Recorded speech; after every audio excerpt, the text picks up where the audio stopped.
Welcome back to another episode. The topic of the week that keeps coming up this week is health, specifically health and food and diet, exercise, and how that plays a role in being high performing and high performing more specifically as it relates to building a business, or if you're a student or whatever your thing is, right? Maybe you're an entrepreneur, you're an employee somewhere.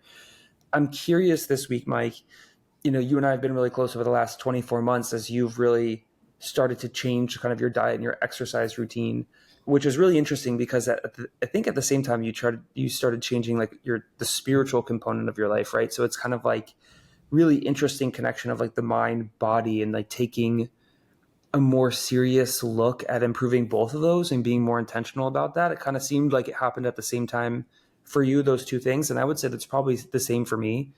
But I'm curious for you in building this company. So it's been, how many months has it been now? Six, seven, six? It has been 7 months. So what do you think is the biggest thing this time around? Because you've launched other companies in the past.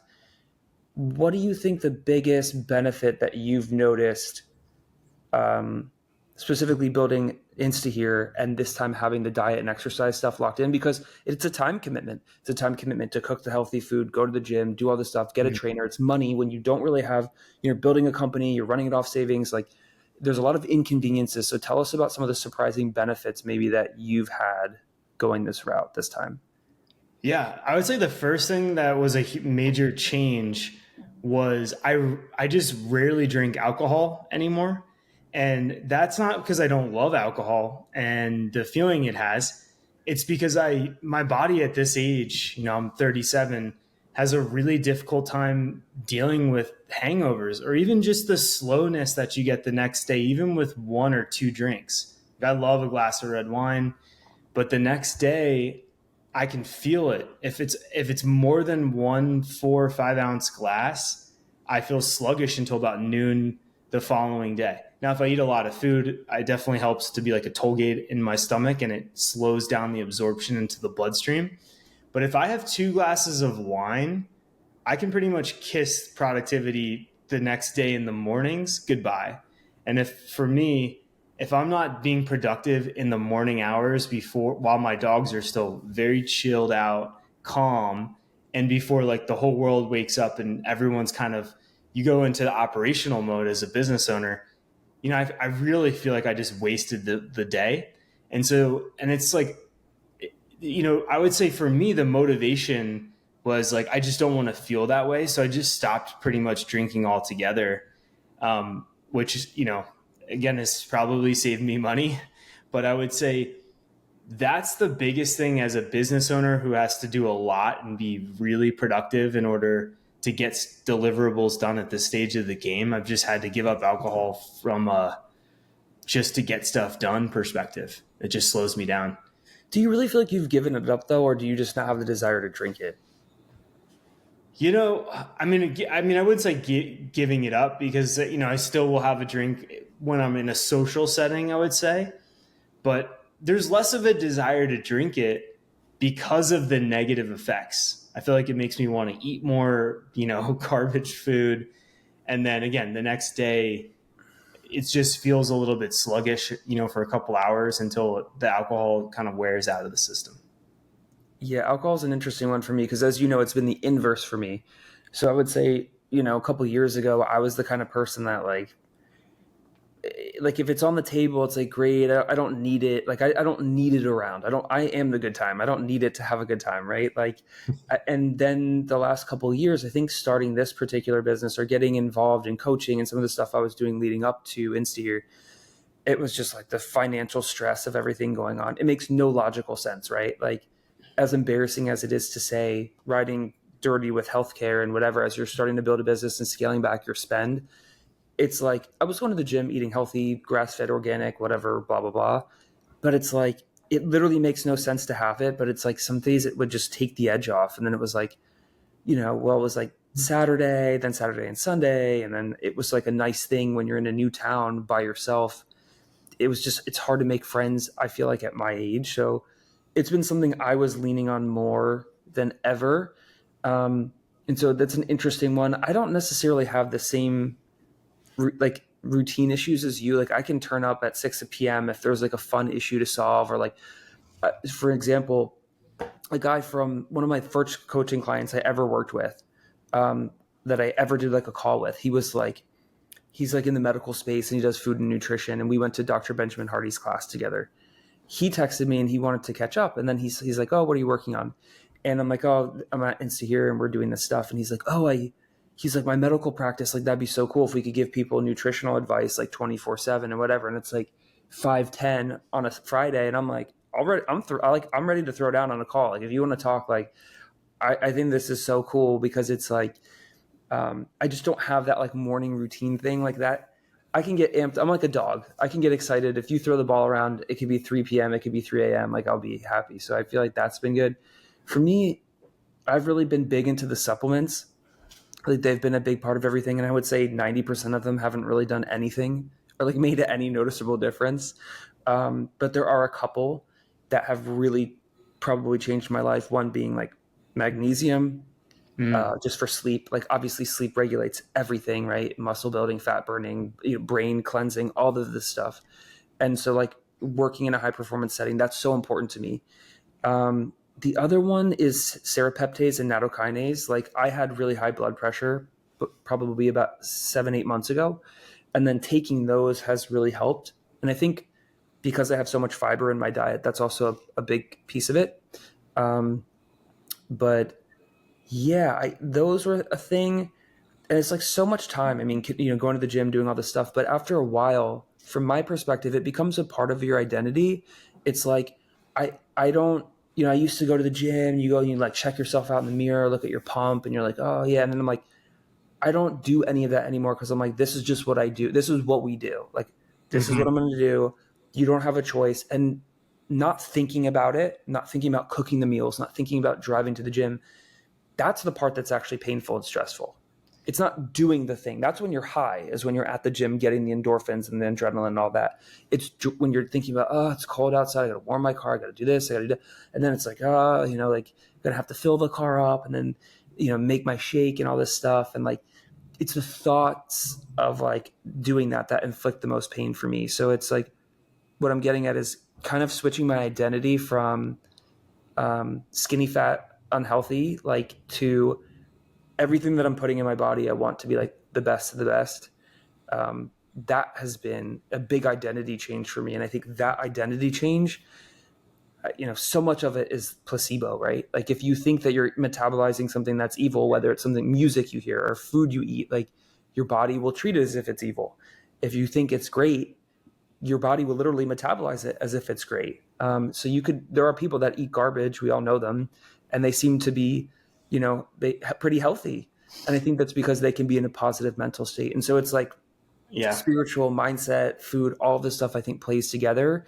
And sorry, I know I'm rambling, but I think the biggest thing is where you've come from and where I've come from, which is like all of this stuff requires intent. And you always say, I need to understand the why.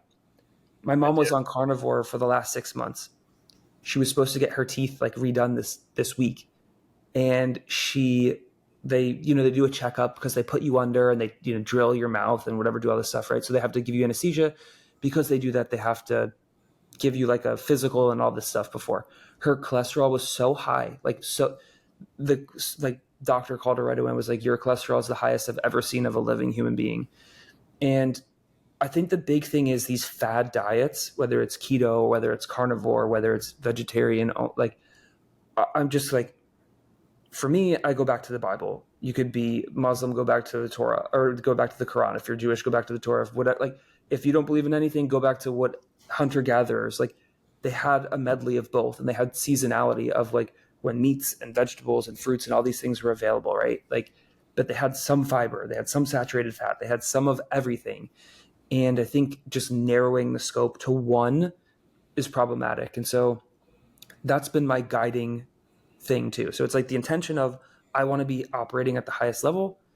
And then the other one is like, I'm not going to like focus on the fads. I'm just going to like try to eat whole foods, um, minimally processed, like whey protein is processed, but like, try to keep it to a minimum, and then just like be really intentional about what I'm putting in my ears, what I'm putting in my mouth, like what I'm And then I like trying the different supplements like methylene blue, that dye that it's supposed to help with neurodegenerative disorders and avoid dementia. So like I'm so into being a test rat for some of these things and just seeing how do I feel? How does my blood pressure look? What happens? And so how has that been for you? Like, are you still playing with supplements? Are you what about the food part of it for you? Yeah, supplements for so I would say supplements I really have limited supplements, not because I don't want to take more. It's because I don't really have the time to invest. If I hear about a supplement that's recommended, say like on Huberman Labs or something, and it starts to come up in a theme across a bunch of different podcasts, then I might jump on it. Like magnesium, for example, is mentioned a lot as one that's good to take. But the only supplements I'm taking like consistently that pretty much is like an auto habit now is omega-3, the wild fish oil. I do, the 1,000 milligram capsules of that. Vitamin D, because in my family there's some stuff around lack of vitamin D. I sit at a computer also all day. I live in a cold climate. I know I'm not getting enough of that, and they're really critical, right, to balancing out omega-6, which the diet has a lot of naturally. And so those are probably the big ones I consistently take. And then I do like creatine, 5 milligrams of that with protein shakes. But the most difficult thing right now, being an entrepreneur and starting this company, bootstrapping it, just from a time perspective, is wanting to meal prep on a Sunday for like the whole week. I like to eat really good food, and I struggle to want to dedicate the time to do that on a Sunday, and be excited about it. And it goes in seasons for me. Sometimes I really enjoy doing it and parsing it all out and organizing it. But then it's like right now I'm going through a season because I know I'm moving in a couple weeks. I don't really want to dirty my kitchen. I just got a couple new appliances. I find myself like skating by, like eating lots of omelets and eggs and bagel sandwiches, and like, I mean, they're technically homemade foods, but they're not. It's not the grass-fed beef stew that I was making with carrots and organic sweet potatoes like a couple weeks ago, right? And it's like I find myself wanting to like sometimes go back to looking at Factor. I mean, I get these things from Factor, Hello Fresh, and such in the mail all the time, and like they seem tempting, but I also don't. I haven't pulled the trigger on those. I think there's also a reason of like, again, it's just like the schedule's a little bit all over the place. I don't want to get a bunch of meals and then decide I'm going to travel that weekend. So that's hard, but I like the good food. The food is so important to feeling good, not tired, not sluggish. But I'm having a hard time justifying carving out the time for it. I'm willing to buy the good food. I'm buying good food when I do go out. I'm just not doing it. I'm not getting enough variety of like colors and vegetables and things like that. I'm just kind of going to the stuff that's easier and doesn't mess up my kitchen. Yeah, and but even that, like this is like my what do you call it? My worldview on this is so specific, and I overlook it. And I think a lot of people think the way that I think it, but I don't know if that's necessarily true. But even just listening to what you're talking about, it's like there's this seasonality. I think that's also true for me, right? Like right now, today's a freak day for me. I had this grass-fed ground beef that I needed to cook today. I had 2 pounds of it. And I'm like, I have this cottage cheese, like I just bought for another thing that I cooked this morning. I made a quiche this morning with 6 or 7 eggs, and then I put cottage cheese in to up the protein and cut the heavy cream and whatever. I just wanted to try it. And like, I did like chicken sausage in there, and How'd that that turn thing out? came out. It was freaking sick. Like, it was so good and Good. melty and like moist. It was just like unbelievable. I unfortunately ate like half of it in one sitting, which was probably not great, but probably should have made it crustless or whatever. But that was really awesome to have before going to the gym. And then after the gym, I made these burgers.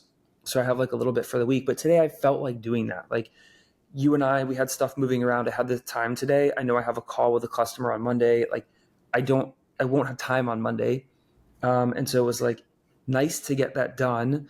And it just feels good, right? When you're eating your home cooked thing, it's like instantly gratifying.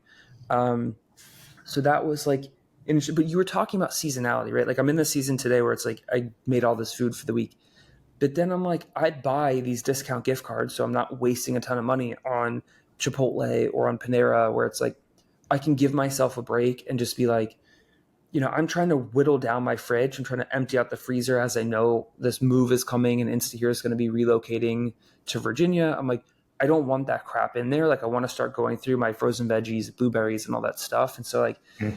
there are the times when I'm like doing that, and then there are times when I'm not. And if I think back to like hunter gatherer or whatever, like it's like you have seasonality. There's seasonality to like when the berries are available, when the deer are available, when the fish are in season. Like all these things have a seasonality, and I'm like, obviously, different assortments of food, right? They're eating like a single minimally processed food group, like a fish or whatever.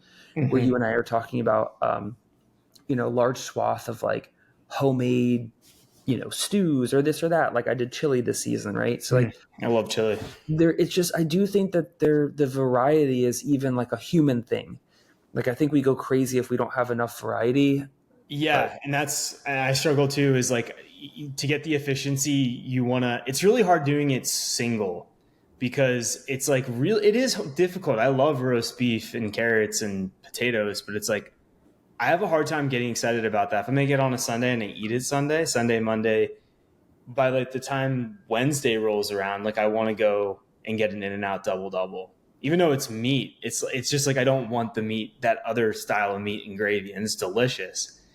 So it's like that's the cool thing about having a family or having a lot of people where you can do maybe bulk, but you can switch it up. But then it's like I also don't want to waste food because that just feels stupid too, and some of that stuff doesn't freeze particularly well. So it's a balancing act for sure, and I think it'll get easier at building a family and whatnot, or just being around more people in an office where there's more and less waste, more variety, less waste. earmark that because I want to mention something before the end of the call. Maybe offline, but I have a funny story about that. Um, but yeah, it is like I think as you get older, for me, I can't speak for you, but it's like I want to again, like in our last video, we talked about how the people are the product, and I really believe that. Like you think about a company like Fisker, right? Fisker, the car company, has gone out of business twice now, and it's like there was some mismanagement in the money and all this stuff, and it's like that owner is the product, like, and that product's no longer around. People have 2024 vehicles that can't get service anymore Mm. because of some poor decisions were made, and it's like I to show up for your client if you really care about them eventually, like it trickles all the way back to you taking care of yourself, because if you can't take care of yourself you can't bring 110% to them, and all the way downstream it goes. So I think it's like a really big thing, and it's like funny as I talk to younger people, specifically our intern, about it. It's like yeah, like I know TikTok says like you shouldn't eat this and you should eat that and this is bad and this is whatever, but it's like it's kind of like the people on spirituality and Christianity. It's like, oh, I'll just wait till I'm like on my deathbed to deal with that, and it's like, no, like you don't know when that's gonna be, like it's the Your kind of body's a thing. temple. Yeah, if you look at your body as like a temple and a conduit from a spirituality standpoint, it it almost feels like you're kind of renting it in a way, and it's like it feels like you should be taking good care of other people's property.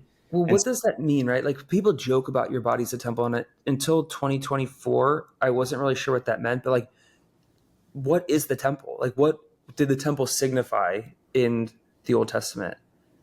the temple was the place where that was the only place where priests and people could get the presence of God.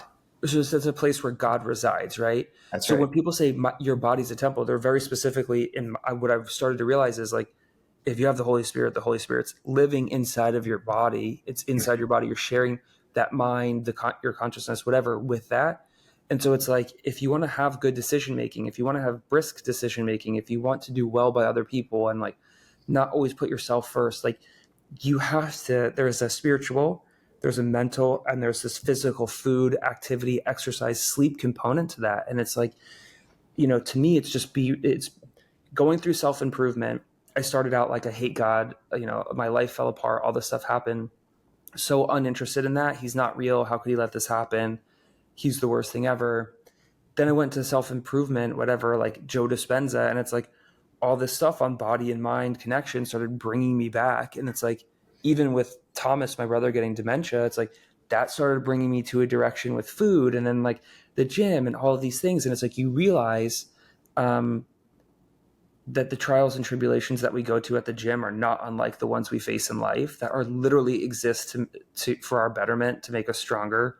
Um, and so I don't know, like it eventually all brought me back to this place. And like, I don't have it all figured out, but the food and whatever, it's become this fun game where the destination is the journey is the destination of like, how can I eat better? How can I, the Christian part's really the hardest part, because that's the one I mess up the most. And it's so frustrating on this side of it, because it's like, if you mess up your diet, I think there's like homeostasis, there's hormesis, right? A little bit of bad does the body good. Having ice cream once a month, like I do think it's good to shock your body with some of that. But when you know the right thing to do and you do the wrong thing, it's like almost worse. Like when your ignorance is bliss, when you don't really know what faith you are and whatever. It's like now when I get angry at somebody, or like I dump washing detergent all over the floor and I start like cursing or whatever, like I disappoint myself with that, because it's like I know better. And so it's just this game of like continual improvement, right? Which is, it just mirrors building a product. If you get good at doing that with food, if you get good at doing that with the gym, I think it just mirrors building a business, building relationships. And such a weird conversation to have, right? But I think they're all connected. Yeah. And I feel like we also have seen a lot of people, we've seen the fallacy of parents and parents' friends and people that are the next generation or two above us. And they basically just sacrificed everything for their job and crushed it. And their bodies look like it. And it's just never worth it in the end, no matter how great your job is or what you do. It's just not worth letting your body crumble. It's just deferred. It's like tech debt. It's like deferred maintenance. Eventually it's going to catch up with you. And the body stuff is really a challenge. Like it's not like fixing software. It's like it really can impact you negatively, take your energy away, steal your ability to, be a light in the world. And so it's something that you have to just, it's a long race with the body. It's not something that you can just do for a season. And it is difficult. It's not like I drink energy drinks I drink Ghost energy drinks. I don't like Red Bull sugar free, but that's like my thing that I like to do. Sometimes I'm sick of water. Now I know if I made like a big thing of like peach decaf tea on a Sunday and I had it iced in the fridge ready to go with cut up lemons, I probably would drink that. And like that would check that box. So it's like, those are decisions that I decide not to do. And then I decide to overpay, retail value for energy drinks that they're not even that great. Like they're not great for you. Even though, they're just not good. I know that they're not good. I know fake sugars are not good for the gut. Why do I still do it? It's like, it's a time thing, right? But do I really have that 10 minutes to boil a kettle of tea? Of course I do, right? I don't think I don't agree with you on this. You'll always say, I need the why. Oh, I And know the why, but then there's also like, why do I continue putting crap in? Or like I love the Think peanut butter, like the Think keto bars. Like I know that they've got emulsifiers, but it's like when I'm in a pinch and I want that, it's like so easy to go in there and just grab something and get it. And it satisfies and it keeps me full. But it's like, I know that emulsifiers are horrible for the gut. I don't eat a lot of processed foods, but I do eat some of that stuff. It's like, it's a weird thing of human nature when you shouldn't be doing something, but you continue to do it. well, it is. And this comes into the point of being intentional with something. And I think like, we all have people and friends and family. It's like, there's this series of logical thought for me that's like a knockdown, where it's like, I'm going back to religion just because that's an easy one, right? Where it's like, if you believe this, if Jesus is who he says he is, then then you should do these things. Otherwise, then it's not real. So it's like, if those things have emulsifiers and they're not good for you, they're going to wreck your gut. That's going to wreck your sleep. That's going to reduce the amount of years on your life, whatever. It's like, then it's like things are revealed to you. And I'll add this caveat: they're revealed to you with an intensity at the appropriate time. Mm-hmm. And it's up to us. We can ignore those things. We can take them seriously. But it's like, I've always known about the Bible. but it didn't matter to me until I hit rock bottom. I always knew about eating healthy, but like during COVID, when, it was like March 6th and we're like, oh, it's only going to be a couple weeks. I'm like, let's have a bottle of wine every night. Like, this is only going to go on for a couple weeks. And then a couple weeks became a couple months, a couple months became a couple years. And then it's like literally eating ice cream sandwiches from Nightingale and like having a bottle of wine every night for a couple years. And you're like, literally, I felt my heart getting fat. Like, I don't even know how to explain it. It just didn't feel right. And on this side of it, I'm like, the math doesn't math for me. Like, and that's why entrepreneurship makes sense. Cause I'm like, I don't want to be 76 or whatever the average, the average American male, I think, dies at 77 or 76.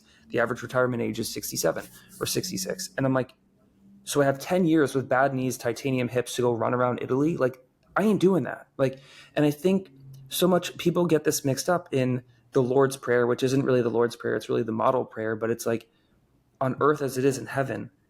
He's talking about bringing heaven to earth, not waiting for some place that does some magical, mystical place. It's like, I think it's the same with your body. It's like the goal, the end game goal for me is how to become, I know Alex Hormozy wouldn't agree with this, but how to become happy now, not content, not unmotivated, but how can I be happy now? How can I have that vacation like feeling now? I'm not going to wait till I'm 60 or 70 to do that. Like, how can I be happy now? If I eat the right food, oh, that feels good. I miss alcohol. Tonight is a Friday night. I wish I could do wine and paint, especially get rid of these stupid canvases that I have that are going to end up in the dumpster, but I might do kava instead.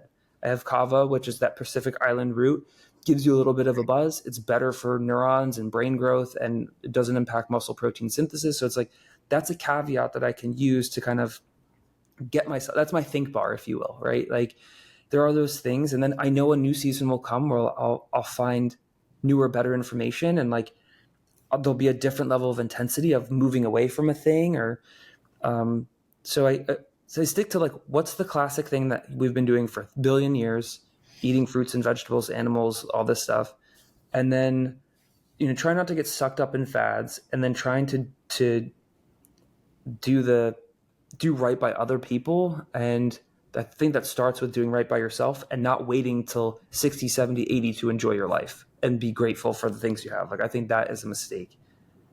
Yeah, I agree. If I looked back at my 80-year-old self, if I'm lucky to get to 80 and I looked back and I was like, yeah, I was really unhealthy, really overweight, didn't really feel good for 30 years. Like, I think I would regret that, at this age, because this is like when you want to have the mobility and flexibility.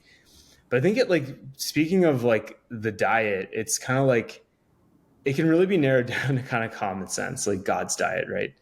Like anything, like sugar and fructose is horrible. It's basically a poison. The body processes it the same way as it does ethanol, alcohol, right? But when it's wrapped up in a fibrous apple or a fibrous banana, all of a sudden the fructose is not as big of a concern because you've got fiber, right? Who created apples? Who created bananas? Originally came back from God, right? So it's like the further you get from that original design, the more perverted and the more health issues that we run into. Like, We were just talking about this. that simple. I was making burgers and my friend was like, why don't you think everyone does organic, grass fed and whatever? And I'm like, literally, this goes back to the Garden of Eden for me. It's like all decisions look like this. It's at what point am I going to fork in the road of putting others first or putting self first? Because we talk about sustainability and all this stuff. Nothing was more sustainable than the carbon that's stored in soil. So why did we till all the soil, get rid of all the grass, and have these farms where their cows are fed troughs that like filled with skittles and refuse that just get dumped in? And it's like that was the main source of beef through the 80s and 90s and recently. And now it's like we're moving back to grass-fed, regenerative farming and whatever. It's like it wasn't broke. Why did we try to fix it? And it's short-term gains. It's the same stuff that kills a business, kill anything. And it's like when I'm going to put short-term reward for myself first, that's not what we're designed to do. Like everything in we all coexist in this whole thing, right? Whether you're a Christian or not, right? Non-Christians talk about the universe, right? Which I think is like kind of a Bible thing because you go back to the word, right? Who is the word? Universe. Like anyway, that's an aside. But it's when we do right by one another is when we are the healthiest. It's like what I've observed. And we had this conversation on why isn't everything organic? And I'm like, it started out that way. Like that's what we were born into. And then we decided it would be cheaper to not have pesticide flight and all this stuff, but it still happens. Look at the culling of these birds and egg prices and whatever. Like, it still happens even with the injections of all this stuff. So Mhm. I think it can be distilled into, would I put this in my mouth? Would I put this in my family's mouth? Why should I put it into some stranger? And it's like, when we start thinking about other people, I think it's just healthier for society and whatever. And that's how you grow your business too. I think that's the best way a business will sustain itself long term. Yeah, I'm smirking because I'm thinking better ingredients, Papa, Papa John's or whatever Maybe that thing is. maybe What that's our was it? slogan. Yeah, whatever like their thing is, but like it can be turned into like almost what you were saying, right? Which is like better stuff, that better inputs that you put in. There's just no shortcuts. There really aren't. Anytime there's a shortcut, there's going to be some trade off, at some point. And But so that's a truism across. everything, but Yeah, it's hard when you live in a results driven, like short metrics term. driven world where you have to show things. And so that's where all that food, that's where the poor food diet all comes back to, right? But anyway, yeah, it's Well, we'll wrap it here. I know this is a bit of a strange video, but I think it's all connected. If the people are the products, the people are the product of the products that they eat, whether it's they consume them mentally, digitally, in their ears, like whatever. So I think it is relevant. But we will see people in the next one. Anything you want to close with before I end it? I think wanting to do better for your body and treat it well comes down to like loving yourself, right? And if you love yourself, you'll treat your body well. If you don't, you got other stuff to untangle. Like that's something to figure out, right? And so I'm not perfect loving myself, but I have enough self-respect where I want to take good care of my body. But it's become a habit as well. But it also feels good because I know what it feels like to eat garbage food. It doesn't feel good. And for me, it's just a matter of like being really efficient at this stage of the company. It's just downtime. It's literally downtime. If I eat a bag of Doritos before bed and that spikes my blood sugar at 3:30 in the morning, I'm not going to get good sleep. And it just cascades the next day. It's like, so it's a race. It is a slow race and you got to just stay in the game. So that's the only thing I would add on is like, it's it's a slow race, and so you gotta be wise about your steps. We'll end it with that then.